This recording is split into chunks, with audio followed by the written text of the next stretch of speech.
Well, we are here today to talk about the recent conference. I thought it would be fun. Maybe, James, this was your idea and I stole it. But anyway, I thought it'd be fun to get everybody together and discuss the events. I have no agenda. I didn't take any notes. I just thought it would be fun to discuss how it was like, what everybody thought about it. The first question I want to ask you guys is about the naming of the conference. And so this conference was previously named KetoCon, was known as KetoCon, and was kind of in that kind of direction. Robert Schweitzer is the host of the show. She did a wonderful job, in my opinion, of hosting this show as well. I think she did an awesome conference. Decided to change the name to Hack Your Health rather than continue with the KetoCon name. And so I'm just curious, you guys, what do you think? Adrian, what do you think about the name change from KetoCon to Hack Your Health? Are we allowed to be honest? I don't like the idea of hacking my health.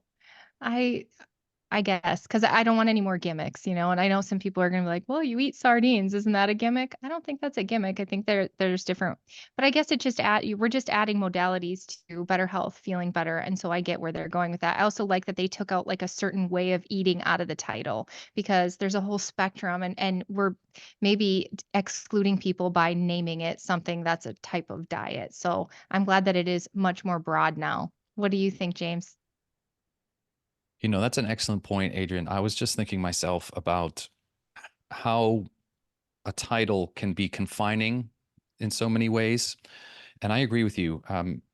We're all about living better, feeling better. I'm not so sure I'm into hacking. I've been down that road before when I was trying to figure out my way out of all my illnesses on the vegan diet. And I was trying everything except literally the simplest thing, which was changing what I put into my mouth. So I understand that there's some nuances around it.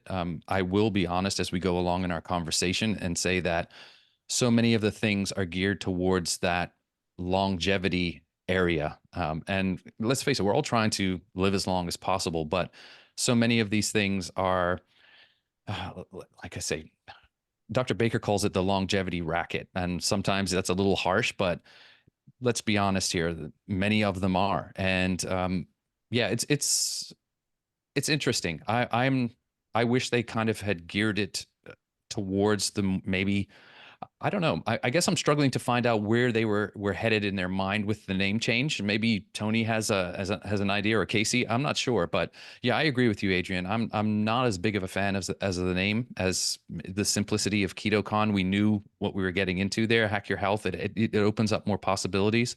Whether that's good or bad remains to be determined. We'll discuss further for sure. Yeah, this was my first rodeo, so I didn't see it when it was KetoCon, so I wasn't too sure what the differences are. But again, I remember when they did make the name change. But going through, the event space and walking around, it did seem very focused on this cold plunge and red light therapy, which is all good things. But in my eyes, that's supplemental to what we should be doing and getting back to basics, and eating right and exercising should be at the forefront, and not kind of focus on like, what's the shortcut way to do this? Well, there is no shortcut way. So I think James said it as well, as like the whole hack your thing. Like, I'm not into hacking. Like, I can do things and make my life more efficient. Great. But this stuff it's not a 1 week, 2 week thing. This is a lifetime. We have a lifetime of getting healthy and getting better and getting stronger and, metabolically healthy. And this isn't you can't hack your way in 2 weeks. Like, this is a long, long journey. Yeah.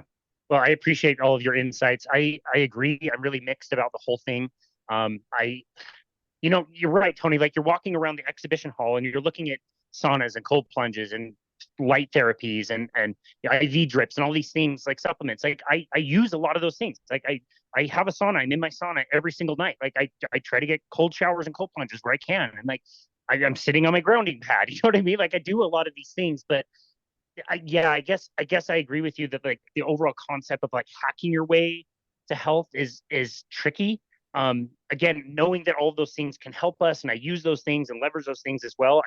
I guess I just don't love the idea of like, oh, we can just take shortcuts to health, when it's like all of you kind of alluded to, like it really is a lifestyle change in eating properly that needs to kind of be the driver of health. Is that a good way to say that, I guess? I think so. I think that's it in a nutshell, Casey. That again, just to harken back to what I went through, as I tried it all. I did the red light therapy. I still do sauna. I still do cold plunges. But foundation for me, and still continues to be, was, and you saw, ironically today, I took a picture of my new weighted vest, is movement and nutrition. That's where I start. Everything else, in the terms of the pyramid, it falls lower on the scale. They're all an important part, but I wish the title had been more all encompassing and focusing on what the pillars of health are, rather than hacking in the little sort of, as you said, the supplemental things, Tony. And I mean, what do you think, Adrian? Am I going down the wrong rabbit hole here? Or do you agree? When I look at some of this stuff, I do add some of the things, like I love the sauna. I've had vitamin drips as I'm not feeling good. These things are great, but if we're doing these things all the time, it's making our life so complicated instead of just eating right, exercising, getting sunlight, and breathing good air. I think those are just most important. And the rest of it can get so busy and so expensive. And it's like we're all just looking for something to spend our money on sometimes, but really we just got to stick to the basics. And I don't know how you would make that exciting in a conference, really, but other than the speakers did a great job. A lot of the speakers did a great job of instilling those exact things. What do you think, Tony? I think you kind of hit a little bit on a point of like it gets really expensive, and I think there's this a very big marketing plan for these huge, like these are corporations that can invest into the marketing and get influencers. It's like red light therapy, great, but I can also get some sunlight. That's free. I could these different mats, which are great. I can go outside and just be on the grass barefoot. And again, they're not super, it's not super sexy and super cool to like, hey, I'm sitting outside with barefoot, or I'm just getting some sunlight. So I think there's things that we can do. Cold plunges, fantastic. I don't use them enough. I don't have one with me, but I'll take a cold shower, just turn that sucker really cold, and then I get something. But there's people that are going to lengths because they feel they need it versus an addition. And I think because they see it on Instagram and they see these influencers and they're doing cold plunges and red light therapy, like I have to get these things. Like I don't think so. I think you can get by for free. Yeah. Yeah, I love that input from all you guys. You mentioned the speakers, which was quite interesting. When the conference first came up and I saw the list of speakers, it was interesting to even consider a health conference that had maybe like a quarter of the people that I had known or heard about, and the other, 3/4 of people I had no idea who they were. They were experts in other things that, kind of get to the kind of what we're talking about, almost like the fringe of health. Maybe they were presenting on EMFs and red lights and things like that. The thing that tipped me over to even going to this was really seeing that all of you guys and all my other friends, the attendees, were going to go. And that is what influenced my decision more. And the more and more I talked to other attendees of the show, that seemed to be quite consistent. So was that your experience as well? Adrian, let's start with you. 100%. I went for the people. Honestly, I didn't even go to the speakers. I would sit down for like 5 minutes, take a couple pictures, and then peace out. I got to go see my peeps. I got to head to the RV, see my friends. I liked the book signings too, because you got to just sit and ask and talk to people. And as you were walking around too, you really got to know some people who've inspired you, because they were just walking around saying hi, letting you take pictures. And so that's what I was there for. I was there for the people. How about you guys? How about you, James? Oh, absolutely, Adrian. I'm 100% with you. Let me preface this by saying I didn't even think I was going to be able to attend this year. So it was very, very last minute for me. I recently started a new job. I'm lucky in that I had some other business to attend to in Austin early on, so I got that taken care of, and then happenstance was able to attend this year. But for me, I browsed the speaking list and I was like, okay, this should be all right. I mean, many of the folks we heard in the previous year, seeing Dr. Chafee in person was a big reason. I was like, having interviewed him, I really wanted to catch up with him in person again, outside of him being on the panel, which I didn't end up getting to see him anyway because it was on the last day. But for the most part, I was just mostly excited to catch up with Casey, see Tony. I knew Tony was going to be there for the first time. I had seen that Jake, who we all met, Jake Thomas, was going to be there. But yeah, it was really interesting this year. And we'll as we get further along in the conversations, I noticed a definite, and Casey, sorry to steal the questions here from you, man, but I noticed a definite drop in the amount of carnivores from last year. I think Well, no, let me preface that by saying the people that attended last year, Adrian and Casey, that we didn't get to see this year, there was a whole bunch of other people. And I think when we get onto the actual presenters, the carnivore topics were packed like to the gills.